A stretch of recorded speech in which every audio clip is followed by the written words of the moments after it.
ஓப்பனிங்கில் மகாபாரத போர் முடிஞ்சிருக்கு. இல்லை ட்ரோனாச்சாரிய மகன் அமிதாப் பச்சன் பாண்டவர் குடும்பத்தில் கருவில் இருக்கிற ஒரு குழந்தையை அழிக்கிறான். இதனால் கோபமாக இருக்கு கிருஷ்ணன். உனக்கு மரணமே இல்லை, சாகாமல் இரு அப்படின்னு தண்டனை கொடுத்துறாரு.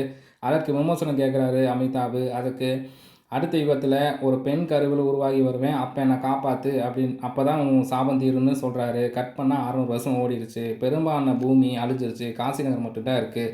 பூமியில் வளங்களை மொத்தமாக உறிஞ்சு காம்ப்ளெக்ஸ்னு ஒரு பிரம்மாண்ட முக்கோணத்தை உருவாக்கி அதை ஆட்சி செஞ்சிட்ருக்காரு யாஸ்கின் என்கிற கமல்ஹாசன். காசியில் ஒரு பவுண்டி ஹண்டராக பிரபாஸ் இருக்கார். ஒரு 1 மில்லியன் யூனிட் இருந்தால் கமல் இருக்கிற காம்ப்ளெக்ஸ்குள்ளே போகலான்னு ஒரு விதி இருக்குது.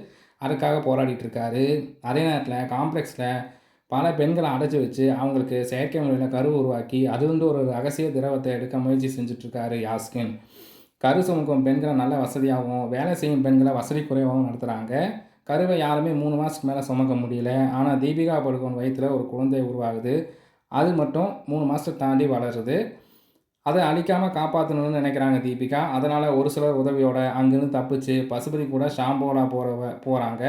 போகிற வழியில் காம்ப்ளெக்ஸ் ஆட்கள் துரத்தவும் கடவுள் கருவில் சுமக்கும் தீபிகாவை அமிதாப் காப்பாற்ற ஃபைட் பண்ணுறாரு. அதே சமயம் இவங்களை பிடிச்சி கொடுத்தா காம்ப்ளெக்ஸ்குள்ளே போகலான்னு பிரபாஸும் துரத்துறாரு. எல்லாரும் அமிதாப் கிட்ட தோற்று போகிறாங்க. அப்புறம் தந்திரமாக சாம்பாலாக்குள்ளே போயிடுறாரு பிரபாஸ். அங்கே காம்ப்ளெக்ஸ் ஆட்கள் கூட நடக்கிற ஃபைட்டில் அமிதாப் ட்ராப்பில் மாட்டிக்கிறாரு. அவர் அழிக்கிற டைமில் அஸ்வத்தாமன் தடி பிரபாஸ் கையில் விழ பிரபாஸ் வந்து காப்பாற்றுறாரு. ஏன்னா பிரபாஸ் போன யுகத்தில் கர்ணனாக வாழ்ந்திருப்பார் போல். காம்ப்ளெக்ஸ் ஆட்கள் கிட்டேருந்து தீபிகாவை தூக்கிட்டு வரும்போது மீண்டும் பிரபாஸாக மாறி புஜ்ஜிவானில் தீபிகா தூக்கிட்டு போயிடுறாரு. கிளைமேக்ஸில் தீபிகாவை தப்பிக்கிறதுக்கு முன்னாடி எடுத்த